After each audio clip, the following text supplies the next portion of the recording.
আকাশবাণী কলকাতা। খবর পড়ছি প্রবীর ভট্টাচার্য। আজকের বিশেষ বিশেষ খবর হলো, নির্বাচন কমিশনের আয়োজনে দেশজুড়ে এসআইআর সংক্রান্ত বিজ্ঞপ্তি জারির বিষয় নিয়ে নতুন দিল্লিতে দুদিনের সম্মেলন আজ শেষ হচ্ছে। কমিশনের নির্দেশ না মানায় পশ্চিমবঙ্গ জুড়ে 1000-এরও বেশি বিএলওকে কারণ দর্শানোর নোটিশ জারি করা হয়েছে। বিহার বিধানসভা নির্বাচনের দ্বিতীয় তথা শেষ দফার মনোনয়ন প্রত্যাহারের আজ শেষ দিন। রাষ্ট্রপতি দ্রৌপদী মুর্মু আজ কেরালার রাজভবনে প্রাক্তন রাষ্ট্রপতি KR নারায়ণনের আবক্ষ মূর্তির উন্মোচন করবেন। প্রতিরক্ষামন্ত্রী রাজনাথ সিং আজ নতুন দিল্লিতে নৌবাহিনীর কমান্ডারদের দ্বিবার্ষিক সম্মেলনে ভাষণ দেবেন। 13,500 কোটি টাকার পাঞ্জাব ন্যাশনাল ব্যাংক জালিয়াতির মামলায় বেলজিয়ামের একটি আদালত পলাতক ব্যবসায়ী মেহুল চোকসিকে ভারতে প্রত্যর্পণের অনুমোদন দিয়েছে। আসছি বিস্তারিত খবরে। নতুন দিল্লির India international institute for democracy and electoral ম্যানেজমেন্টে নির্বাচন কমিশনের ডাকা মুখ্য নির্বাচনী আধিকারিক সিইওদের দুদিনের সম্মেলন চলছে। দেশব্যাপী বিশেষ নিবিড় সংশোধন এসআইআর রূপায়ণের জন্য সমস্ত রাজ্য এবং কেন্দ্রশাসিত অঞ্চলের সিইওদের দপ্তরের প্রস্তুতি খতিয়ে দেখা হয়। সম্মেলনে সভাপতিত্ব করছেন মুখ্য নির্বাচন কমিশনার জ্ঞানেশ কুমার, দুই নির্বাচন কমিশনার ডক্টর সুখবীর সিং সান্ধু এবং ডক্টর বিবেক যোশীও সম্মেলনে উপস্থিত রয়েছেন। গত মাসে আয়োজিত এসআইআর এর প্রস্তুতি বৈঠকের পর দুদিনের এই সম্মেলনে সে বিষয় নিয়ে আলোচনা চলছে। দেশের সমস্ত রাজ্য এবং কেন্দ্রশাসিত অঞ্চলগুলির সর্বশেষ সম্পন্ন এসআইআর অনুসারে নির্বাচকদের সংখ্যা, শেষ এসআইআর এর যোগ্যতার তারিখ এবং ভোটার তালিকা সম্পর্কে বিস্তারিত বিবরণ জমা হয়েছে। কমিশন জেলা নির্বাচন আধিকারিক, নির্বাচনী নিবন্ধন আধিকারিক, সহকারী নির্বাচন নিবন্ধন আধিকারিক, বুথ স্তরের আধিকারিক এবং বুথ স্তরের এজেন্টদের নিয়োগ এবং প্রশিক্ষণের অবস্থাও পর্যালোচনা হচ্ছে। নির্বাচন কমিশনের নির্দেশ পালন না করায় দেশজুড়ে 1000-এরও বেশি বুথ লেভেল আধিকারিক বিএলওকে কারণ দর্শানোর নোটিশ দেওয়া হয়েছে। কমিশন সূত্রে জানা গিয়েছে, চলতি বছরের এপ্রিল মাস থেকে রাজ্য জুড়ে বিএলও নিয়োগের প্রক্রিয়া শুরু হয়েছিল। সেই সময় থেকে 17 অক্টোবর পর্যন্ত প্রায় 1000-এর বেশি বুথ লেভেল অফিসার কাজে যোগ দেননি। তাদের কারণ দর্শানোর চিঠি দেওয়া হয়েছে। নোটিশের জবাব সন্তোষজনক না হলে 1950 সালে জনপ্রতিনিধিত্ব আইন অনুযায়ী আইনানুগ ব্যবস্থা নেওয়া হবে বলে কমিশন স্পষ্ট জানিয়েছে। এদিকে ভোটকর্মী ও বিএলও ঐক্যমঞ্চের সম্পাদক স্বপন মণ্ডল বলেছেন, বুথ লেভেল আধিকারিকদের আসল দাবি হল নিরাপত্তা। বিহার বিধানসভা নির্বাচনের দ্বিতীয় ও শেষ পর্যায়ে মনোনয়ন প্রত্যাহারের শেষ দিন আজ। এই পর্যায়ে 20টি জেলার 122টি বিধানসভা কেন্দ্রে ভোট গ্রহণ অনুষ্ঠিত হবে আগামী 11ই নভেম্বর। কাইমুর জেলার সংরক্ষিত মোহনিয়া বিধানসভা কেন্দ্রে রাষ্ট্রীয় জনতা দল আরজেডি প্রার্থী শ্বেতা সুমানের মনোনয়ন বাতিল হয়েছে। তার জমা দেওয়া তপশিলি জাতির শংসাপত্রটি বাতিল বলে প্রমাণিত হয়েছে। পশ্চিম চম্পারণ জেলার বাল্মীকিনগর বিধানসভা কেন্দ্রের জনসুরাজ পার্টির প্রার্থী দৃগ নারায়ণ প্রসাদের মনোনয়নও বাতিল হয়েছে। মনোনয়নপত্র জমা দেওয়ার আগেই তিনি সরকারি শিক্ষক পদ থেকে ইস্তফা দেননি। এই দুটি কেন্দ্রেও দ্বিতীয় পর্যায়ে ভোট গ্রহণ হবে। দ্বিতীয় পর্যায়ে ভোট হবে সীতামাঢ়ি, শেরওয়ার, মধুবনী, পূর্ব চম্পারণ, পশ্চিম চম্পারণ জেলায় শাহবাদ অঞ্চলের রোহতাস ও কাইমুর এবং মগধ অঞ্চলের ঔরঙ্গাবাদ, নওয়াদা, জেহানাবাদ ও অরওয়াল জেলাতেও ভোট হবে। পাশাপাশি সীমাঞ্চল অঞ্চলের আরারিয়া, কিষানগঞ্জ, পূর্ণিয়া ও কাটিহার এবং ভাগলপুর, বাঁকা, জামুই ও সুপৌল জেলাতেও ভোট অনুষ্ঠিত হবে। বিহার বিধানসভা নির্বাচনের প্রচার জোরকদমে চলছে। ক্ষমতাসীন এনডিএর একাধিক নেতা রাজ্যে বিভিন্ন স্থানে জনসভা করেছেন। জনতা দল ইউনাইটেড এবং সর্বভারতীয় সভাপতি মুখ্যমন্ত্রী নীতিশ কুমার গোপালগঞ্জ ও সিওয়ান জেলায় কাটোয়া, রঘুনাথপুর ও বরহরিয়া এলাকায় গতকাল জনসভা করেন। তিনি বলেন যে এনডিএ আবার ক্ষমতায় ফিরলে বিহারকে একটি উন্নত রাজ্যে পরিণত করার স্বপ্ন পূরণ হবে। বিজেপি রাজ্য সভাপতি ডক্টর দিলীপ জয়সওয়ালও সভায় বক্তব্য রাখেন। বিজেপির বর্ষিয়ান নেতা উপমুখ্যমন্ত্রী সম্রাট চৌধুরী গয়া এক জনসভায় বলেন যে কেন্দ্র ও রাজ্যে এনডিএ ডাবল ইঞ্জিন সরকার বিহারের উন্নয়নের পথ সুগম করবে।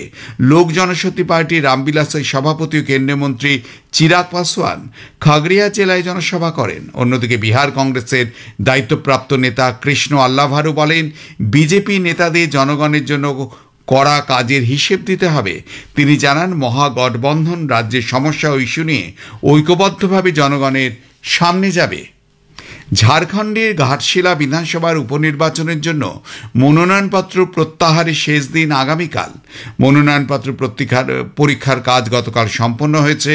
জেলা নির্বাচন অফিসের মতে 17 জন প্রার্থীর মধ্যে 14 জনের মনোনয়নপত্র বৈধ বলে প্রমাণিত হয়েছে। খবর শুনছেন আকাশবাণী কলকাতা থেকে।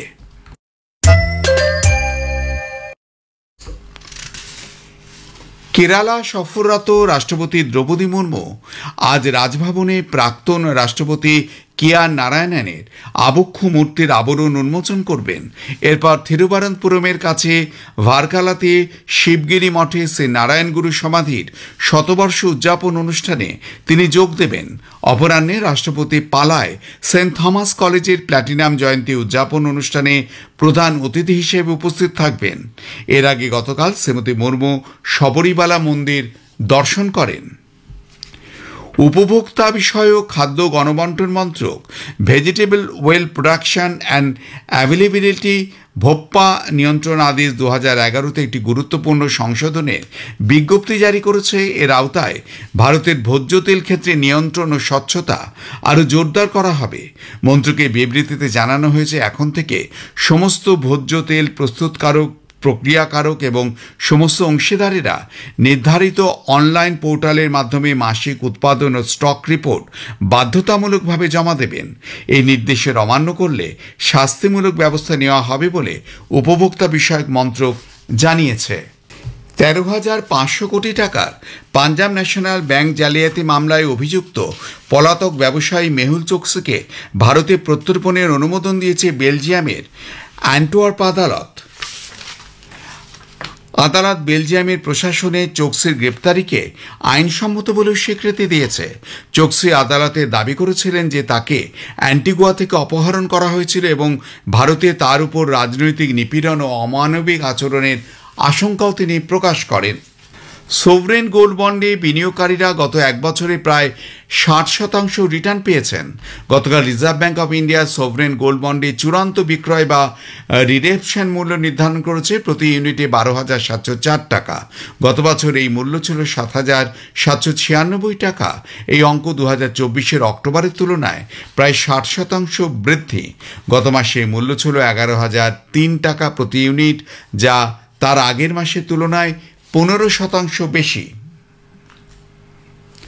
সুপ্রিম কোর্ট ই স্পোর্টস বা সোশ্যাল গেমের আড়ালে পরিচালিত অনলাইন জুয়ো বা বেটিং প্ল্যাটফর্মগুলির বিরুদ্ধে দেশব্যাপী নিষেধাজ্ঞা চেয়ে দায়ের করা একটি জনস্বার্থ মামলায় কেন্দ্র সরকারের সহযোগিতা চেয়েছে।